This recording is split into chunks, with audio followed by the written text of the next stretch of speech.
Bon, eh ben, on va commencer. Merci d'être là. Donc, peut-être un peu de nouvelles là, de la Repta là, en attendant que les gens arrivent. Si, on a des choses à partager. Il y avait, avec Arnaud, on va proposer là, comme on propose là régulièrement, 3 jours d'initiation. Ça correspond un peu aux 3 jours de la première année d'hypnose. Et l'idée, c'est de pouvoir soit continuer vers l'hypnose, soit d'aller vers directement les thérapies orientées solutions vers la deuxième année. Donc peut-être autour de vous, vous avez des gens qui voudraient juste déjà voir un peu ce qu'on peut proposer. Euh, donc ça peut être juste 3 jours qui suffisent à eux-mêmes. Dans ces 3 jours-là, on travaille sur l'expérience sécure en fait. Ou alors peut-être des gens qui seraient intéressés par les thérapies orientées solutions, les thérapies brèves, et qui n'ont pas forcément envie de faire toute la première année d'hypnose. Peut-être autour de vous, vous avez des. Je pense qu'il reste des places encore. J'espère que je m'avance pas trop, mais je pense qu'il reste des places en mai. Donc voilà. Peut-être ça peut être intéressant. Sinon, on a comme invité, j'ai pas révisé trop, mais il y a Pascal Chamy. Je pense qu'il vient. Pascal Chamy, elle va venir pour parler de l'hypnose groupale en groupe. Et je pense que c'est en juin. C'est même sûr. C'est en juin. Et puis autrement, on a Nardone qui vient en septembre. Voilà. On a notre voyage de classe là, nous, qu'on va faire en mai à Arezzo, avec tous les formateurs et d'autres personnes. Donc on vous en reparlera un peu. Ah, bah, je vois Liliana qui est arrivée. Je sais pas trop s'il y a d'autres dates, d'autres événements. Il y a le master thérapie stratégique, tous nos masters qui reprennent la thérapie narrative aussi à la rentrée. Et Liliana, tu avais des choses à dire. Tu as ton atelier, toi, sur le tabac, peut-être bientôt. Le tabac a eu lieu en février Ouais. cette année, donc c'est en général en début d'année prochaine, là, l'atelier tabac. Ok. Voilà, et puis je pense que tu as tout dit, oui. Enfin, C'est un de ce peu que j'ai près pu ça. entendre. Oui, oui, oui. Ok. Et il y a le master psychotrauma ou pas? Ouais, il y a le master Oui. psychotrauma qu'on continue, qu'on Oui. fait. Et puis, master Il y thérapie narrative. aura, si, s'il y a suffisamment d'inscrits, au mois de juin, il y a aussi l'atelier de 3 jours autour de la douleur chronique avec Marc Ah, Picard. Mm. ok. Ah ouais, il y a cet Pour l'instant, il n'y a atelier-là. que deux Ok. inscrits, donc bon. Pour ceux qui sont intéressés. Mm. Voilà. Donc l'idée là de ce soir, là, on a 1 heure ensemble. Bon, le jeudi, c'est un peu supervision. Et puis là, c'est autour du psychotrauma, mais bon, ça peut être d'autres choses. Et puis pour lancer un peu, pour se chauffer un peu, j'ai pensé à vous là. J'ai préparé un PowerPoint hier.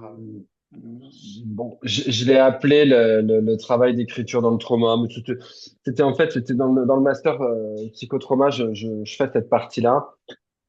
L'idée, c'est comment pouvoir travailler un peu l'autonomisation, quoi. Comment est-ce qu'on peut aider les gens euh, à se rendre un peu plus autonomes par rapport à des problèmes traumatiques. Je vous décris un fonctionnement global. J'ai enlevé tout ce qui était en lien avec les mouvements alternatifs pour en faire quelque chose d'un peu plus global. Puis vous me dites si ça vous parle un peu. Faut pas hésiter à m'arrêter. Donc, l'idée, c'est de travailler sur l'autonomisation. Donc, première partie, là, je vais vous proposer quatre moments. Premier moment, bah, c'est de l'expérience sécure. On va reparler très rapidement parce que vous connaissez ça par cœur. Mais l'idée dans ce plan-là, pourquoi faut commencer par l'expérience sécure. Après, on va parler de l'expérience du faire face. Après, je vais vous parler de la tâche d'écriture. Et après, je vais vous parler du travail sur une cible méta pour aller vers quelque chose de l'autonomie. Parce que sinon, vous avez peut-être remarqué parfois, ceux qui travaillent dans le psychotrauma, si on fait des mouvements alternatifs ou des choses comme ça, bah, on a l'impression qu'un trauma en chasse l'autre. On soigne quelque chose et puis après, il y a un autre problème qui arrive. Donc, quand ça arrive un peu comme ça, c'est que souvent, on ne s'est pas attardé sur le contexte, ou on n'a pas favorisé un nouvel apprentissage. Ça veut dire qu'à chaque fois, on recommence à zéro, alors que l'idée de l'expérience qu'on propose aux gens, du travail qu'on propose aux gens, bah, c'est justement d'être dans un processus qui leur permette maintenant de faire face par rapport à ce qui leur arrive. Donc, le premier moment, ça va être effectivement, toujours un peu pareil, ce que vous connaissez, de s'installer dans la relation, dans une expérience sécure. Donc, tout ce que vous savez avec l'hypnose, de la synchronisation. Et puis, première étape, ça va être de retrouver une expérience sécure. Donc, une expérience sécure, un moment où j'ai pu être en relation avec l'autre et éprouver de la liberté dans cette relation. Donc, dans cette expérience sécure, ce qui va être intéressant, c'est à la fois de retrouver une expérience de confiance, c'est-à-dire quelqu'un avec qui je suis en lien et que j'ai pas de crainte que la relation s'arrête si j'échoue ou si je suis pas d'accord avec ce tiers sécure. Un tiers sécure, c'est ça, c'est quelqu'un avec qui on peut être en désaccord sans craindre que le lien s'arrête, avec qui on peut échouer, être moche, être débile, et on n'a pas de crainte que la relation s'arrête. Donc ça, c'est à voir avec la confiance.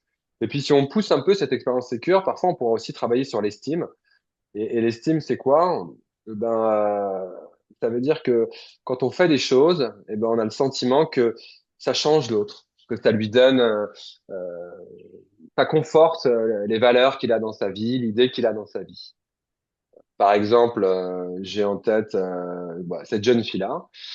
Cette jeune fille-là, ça a été assez compliqué de trouver une expérience de confiance. On a dû passer par des personnages de séries ou de choses comme ça. Mais à un moment, on a pu être en lien avec, par exemple, cette infirmière de famille d'accueil.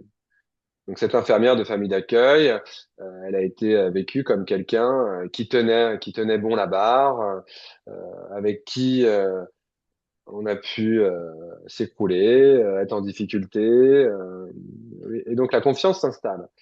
Et puis pour travailler sur l'estime avec cette infirmière cette expérience, une expérience à un moment avec cette infirmière de famille d'accueil, on a utilisé un questionnaire, un questionnement de type remembering. C'est-à-dire que on a pu lui demander, on a posé des questions du genre, qu'est-ce que cette infirmière, c'est qui cette infirmière? Présentez-la moi, dites-moi. Puis on a pu demander à cette infirmière, qu'est-ce qu'elle a vu chez vous? Et le thème de l'expérience sécure au début, l'expérience de confiance, c'est la protection. Donc on a repris les mêmes termes un peu. On a dit, qu'est-ce que cette infirmière, elle a voulu protéger chez vous? Et donc cette jeune fille, elle a pu dire parce qu'elle a voulu protéger chez moi. C'est un peu une sorte de vivacité d'esprit, l'esprit de curiosité. Ok, donc ça amène la personne à se faire des autocompliments. Et on a demandé, bon, c'est quoi pour vous l'esprit, cet esprit de vivacité, cette curiosité? Elle a pu donner un peu des exemples. Et puis on a pu lui demander, quand vous êtes en lien avec cette vivacité, cette curiosité, qu'est-ce que ça permet de faire? Et donc elle a pu décrire des choses qu'elle peut faire. Et puis, on a pu demander, l'infirmière, quand elle voit ça, quand vous êtes en lien avec cet esprit de curiosité, cette vivacité, que vous faites ces choses-là, qu'est-ce que ça fait à l'infirmière? L'infirmière, elle est contente. Donc, on a pu observer quelqu'un qui est content que je fasse des choses, que j'ai de l'autonomie dans le monde et que ça soit sympa.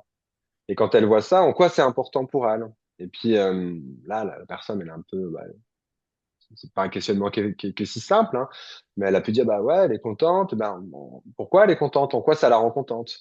Et puis elle a pu me dire des choses comme, elle se sent une bonne protectrice, une bonne infirmière. Ah d'accord, donc si je comprends bien, quand vous faites ça, ça lui permet de se sentir une bonne infirmière compétente. Et être une bonne infirmière compétente, c'est important pour elle, c'est très important, ça donne du sens à sa vie.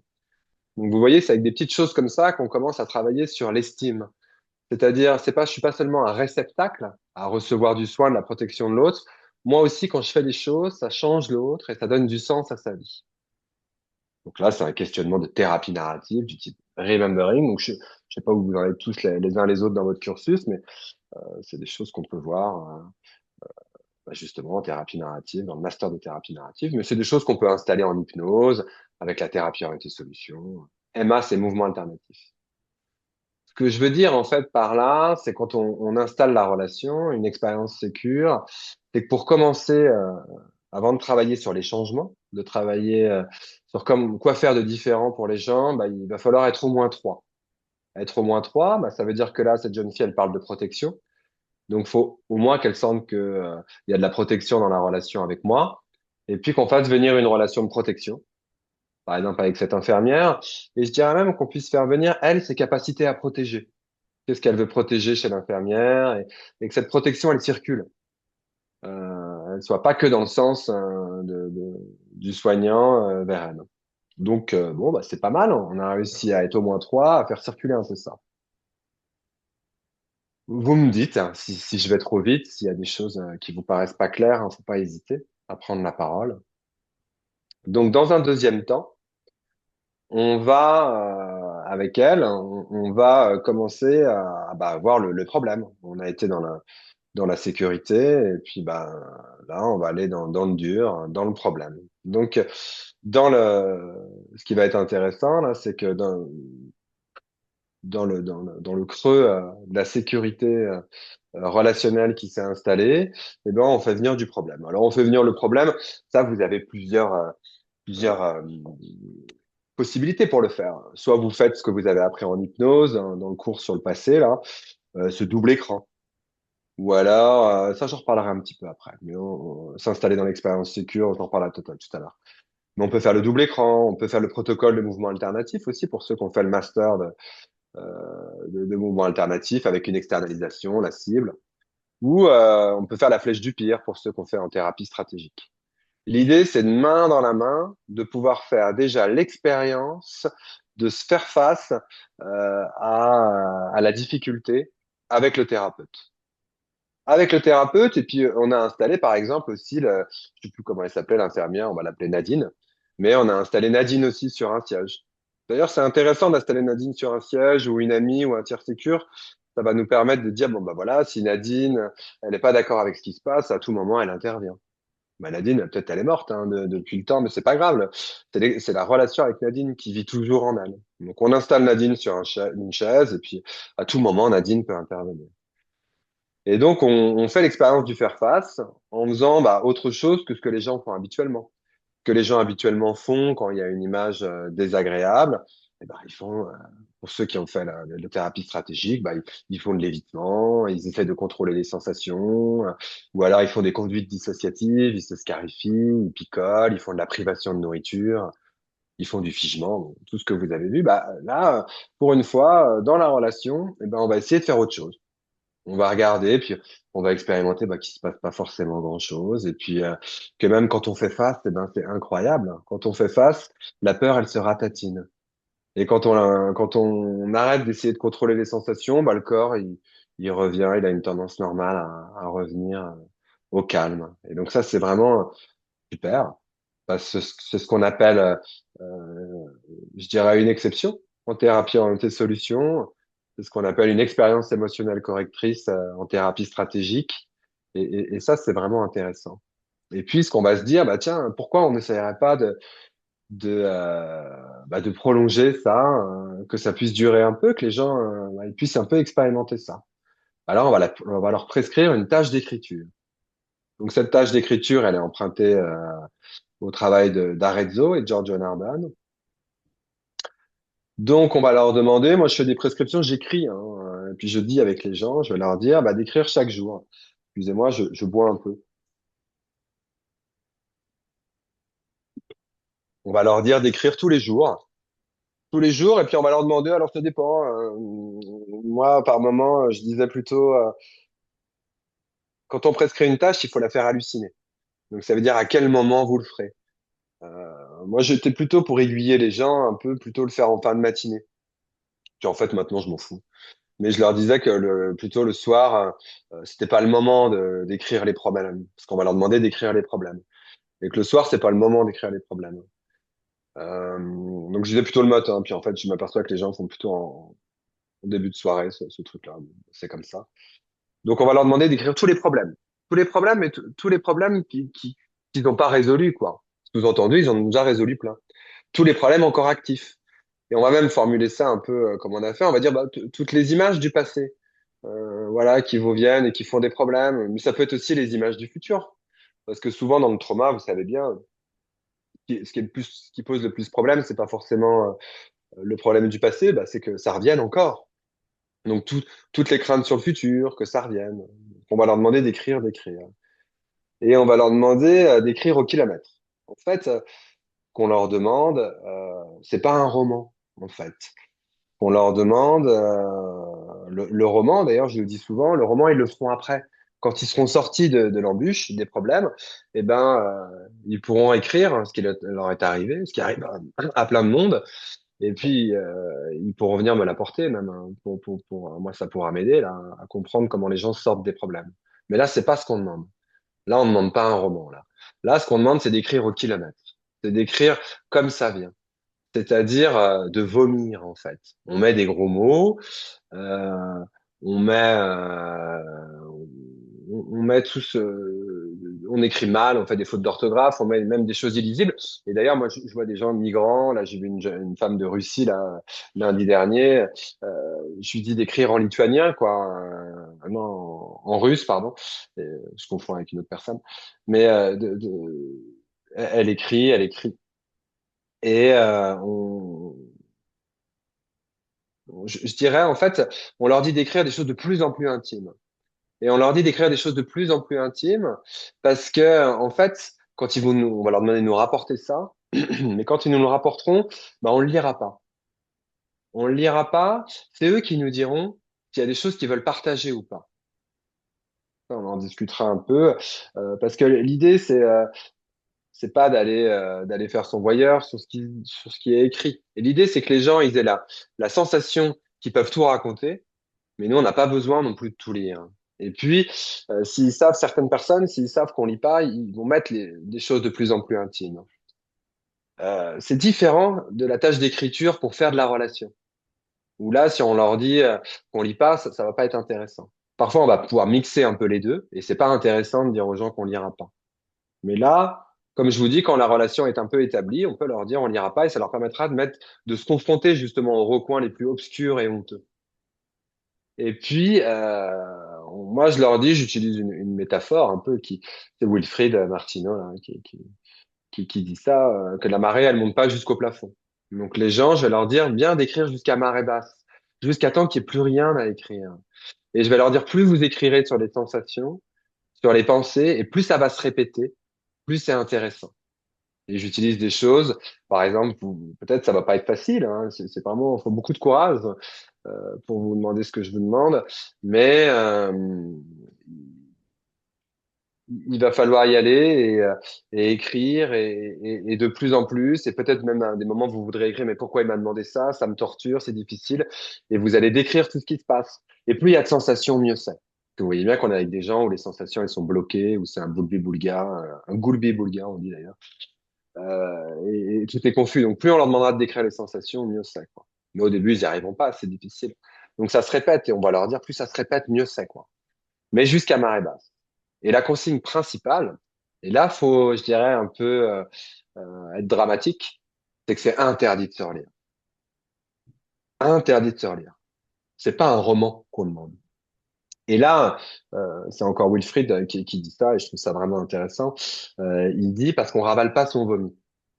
Donc vous voyez, c'est une image qui est un peu forte. Et on regarde les gens dans les yeux sur un langage qui est plutôt injonctif, presque performatif. On dit, on ravale pas son vomi. Et on leur demande très précisément sur quoi ils vont écrire, sur un cahier à spirale. Parfois, les gens, ils veulent absolument maintenant écrire sur ordinateur. Bon, moi, j'aime pas trop parce que l'ordinateur, on est obligé de se relire un peu. Donc, il y a un monsieur, je lui ai demandé, OK, c'est possible, mais vous écrivez avec la couleur blanche. Et on voit rien. Donc, bon, on peut faire des petites choses comme ça. Donc, la prescription est très importante, il faut l'écrire. Et parfois, ça arrive assez régulièrement qu'elle soit pas comprise dès le départ. Donc, il va falloir la redire à la deuxième consultation. C'est pas facile à vendre, hein. Faut pas lâcher, quoi. C'est quelque chose d'assez hypnotique. Là, je vous mets ce qui est extrait du bouquin de Nardone. Chaque jour, vous allez raconter. Ben, alors, vous voyez, j'ai un peu modifié les prescriptions parce que chacun fait un peu sa sauce. Donc moi, chaque jour, vous allez raconter votre histoire, la même histoire, en l'enrichissant de détails, de vos perceptions, de ce que vous ressentez douloureusement, les faits et les effets. Il s'agit de vomir. Ben non, et c'est Nardone en fait qui dit ça. Je pensais que c'était Wilfrid. Sur le papier, ce qui est enfermé à l'intérieur de vous et qui vous torture. Donc, cette acceptation de tâche, c'est très difficile. Vous voyez, en thérapie stratégique, c'est un peu embêtant. Parfois, on serre la main des gens et on sait ce qu'on va leur vendre. Là où ils font de l'évitement, on leur vendra du faire face. Là où ils font du contrôle, on vendra du lâcher prise. Mais en fait, on n'arrive pas à le vendre. C'est ça qui est pas facile, c'est la vente de la tâche en thérapie stratégique. Et cette tâche, c'est une prolongation de la rencontre. Donc, si dans la rencontre, la relation a été bonne, eh ben, normalement, cette tâche, elle va être possible à vendre parce que vous l'aurez déjà fait en séance. Ça ne marche pas. Si, ça marche. Bon, parfois pour la vente, j'utilise des petits trucs. Je dis que bah, c'est comme s'il y avait un stock d'anxiété. On va pas dans la thérapie stratégique, vous voyez, ce qu'on cherche, on va pas expliquer pourquoi. Donc moi, je vais dire, voilà, il y a quelque chose dans ce que vous dites que je comprends pas. Et les gens disent, bah, dites-moi. Je dis, bah non, j'ai essayé de vous le demander plusieurs fois, mais là, je ne comprends pas. J'ai besoin que vous fassiez cet exercice pour mieux comprendre. J'en ai vraiment besoin. Pas pour que vous alliez mieux, mais pour mieux pouvoir vous aider. Parce que là, il y a des choses, il faut que vous fassiez ça. Si vous voulez vous en sortir, si vous voulez que ça avance, il faut le faire. Et c'est pas facile. C'est comme s'il y avait un stock d'anxiété aussi. Vous refusez, vous voulez aller bien, ce que je peux comprendre, mais en ce moment, il y a de l'inquiétude et c'est comme ça. Donc, par rapport à cette inquiétude, je vous propose de l'écrire. Parce que c'est important d'y passer du temps sur votre inquiétude. Pas faire comme si elle n'était pas là. Bon, il y a des, il y a des petits trucs pour vendre, quoi. Il faudra beaucoup de courage, traverser la douleur. Faut vraiment dire aux gens que c'est pas facile et qu'il faut du courage. Faut convaincre, faut répéter. Comme quand on vend une tâche, habituellement. Bon, voilà, c'est ce que je vous ai dit. Vous allez écrire sur tout ce qui vous tourmente, tout ce qui est de plus blessant, de plus honteux. Insister, sur les sensations surtout. Ce qu'on veut, c'est éviter l'évitement. On veut que les gens fassent. Voilà. Pourquoi cette tâche?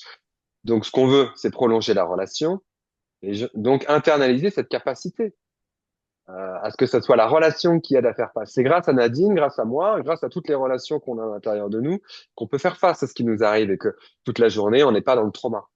Vous voyez que quand les gens ils sont seuls, ils sont désespérément seuls, tout ce que leur arrive devient trauma. Donc, bah, effectivement, le travail d'écriture, c'est une poursuite de cette externalisation. On couche sur le papier, on rend à l'extérieur. Donc, vous voyez que cette tâche d'écriture, c'est comme les gens, ils évitent les images et là, on va leur demander de faire face. Grâce à la relation, on les force à faire face. Quand on écrit, on est obligé de faire face. Là où ils essayaient de contrôler leurs sensations, eh ben, on va bloquer cette tentative de contrôle des sensations. Donc, quand on écrit, on peut pas contrôler, on peut pas faire deux choses en même temps. Donc, on va court-circuiter cette tentative de contrôle. Ça va être intéressant pour ça. Là, juste Emmanuel, en soi, Dis-moi, Alexandre. on est déjà dans le roman du trauma, ou est-ce que là, c'est vraiment travail d'écriture? J'ai l'impression que c'est un peu comme les lettres de colère, et enfin, lettres d'émotion. Est-ce que là, c'est déjà le roman du trauma? Ce que j'avais cru, enfin, quand j'avais lu le bouquin, mais il y a un certain temps déjà, là, de thérapie stratégique de Milan Essay, et j'avais l'impression que c'était plus vraiment centré sur l'événement et sur une scène en particulier, quoi, sur un événement traumatique particulier. Ouais, effectivement. En fait, là, dans le roman du trauma, c'est centré comme ça, effectivement, comme dit Milanessé. Et c'est le roman du trauma. Mais si tu veux, je le mets à ma sauce. Parce que là, en fait, là où je veux en venir, et c'est là où j'ai commencé, mais j'ai peut-être été un peu imprécis, c'est quand tu te retrouves en face de problèmes multiples. C'est quand un problème chasse l'autre. Et ce que tu veux, c'est apprendre l'autonomie. Donc, c'est des gens qui ont des traumas multiples et répétés. Donc, mais si t'as ça marche pareil. Si t'as qu'un seul trauma, si t'as une seule difficulté, ça marche pareil. Donc, c'est le roman du trauma, tout à fait. Mais t'as pas peur, enfin, généralement, enfin, nous, je sais qu'au CRP à Lille, on le fait en séance, quoi. Enfin, c'est la reconso ou enfin, juste de la rédaction de script traumatique. Et t'as pas peur qu'il se réactive de trop et que, enfin, voilà, chez des patients avec du trauma complexe, potentiellement un peu suicidaire, etc., que ça flambe. Le, la thérapie de la reconstruction, le protocole, il est un peu différent, hein. C'est intéressant aussi, mais c'est effectivement le même principe. De toute façon, les gens, quand tu l'as fait en séance, quand tu l'as fait avec eux, tu verras, certains, ça va les réactiver, ils le feront pas.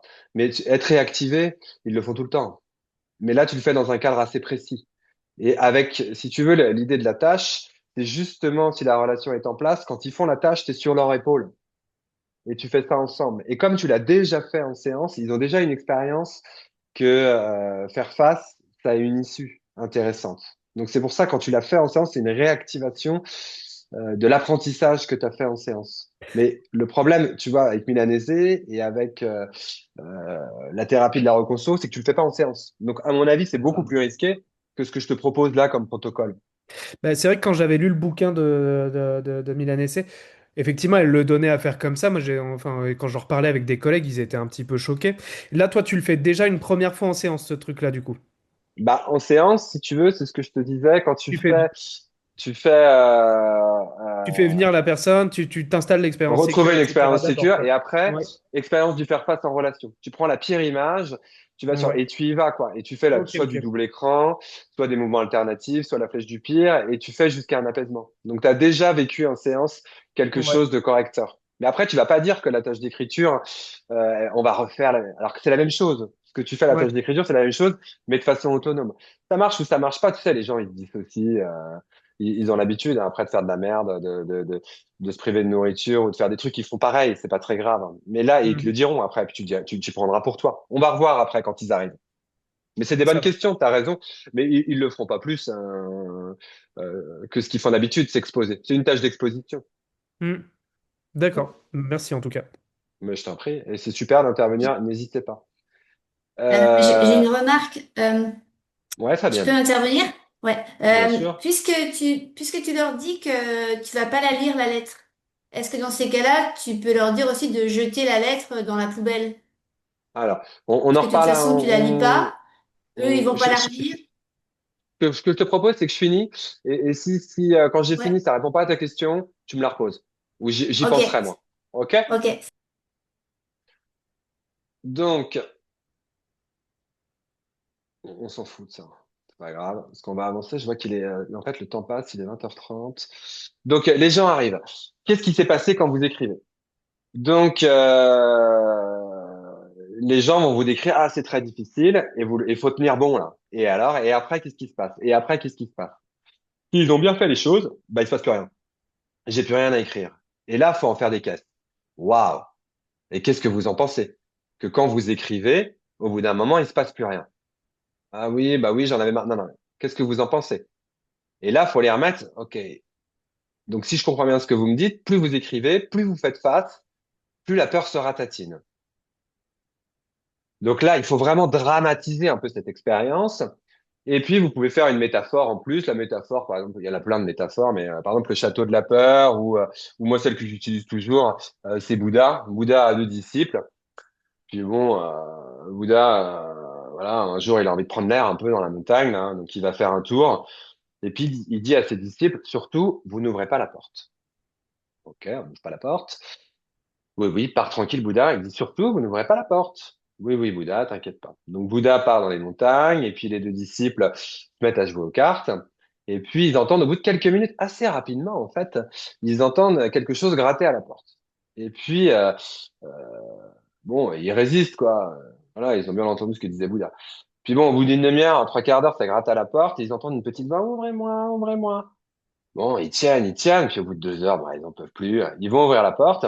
Et là, quand ils ouvrent la porte, il y a un espèce de petit gnome un peu dégueulasse devant la porte et qui leur saute dessus. Ah, comme ça. Et donc, ils ont un mouvement de recul. Et quand ils ont un mouvement de recul, bah, le gnome, eh ben, il double sa taille. Et puis, il leur ressaute dessus. De nouveau, ils ont un mouvement de recul, et ainsi de suite. Quand Bouddha rentre à la fin de sa journée, il trouve dans un coin de la pièce les deux disciples terrorisés avec un ogre qui les terrorise, quoi. Bouddha se met devant l'ogre et il lui dit, Oust, dégage. L'ogre a un mouvement de recul et rapetissit. Dégage. Un mouvement de recul et rapetissit. Dégage. Il a un mouvement de recul et rapetissit. Jusqu'à ce qu'il lui foute un coup de pied au cul et qu'il le vire de la maison. Donc, les disciples disent à Bouddha, Bouddha, mais c'était quoi ça? Et Bouddha leur répond, bah ça, c'était votre peur. Bon, là, je l'ai un petit peu fait rapidement, donc on le fait, les métaphores, sur un mode un peu hypnotique. Mais l'idée, c'est de recadrer ça, ou on peut le dire par un aphorisme. La peur que l'on fuit se transforme en panique, celle qu'on affronte se transforme en courage.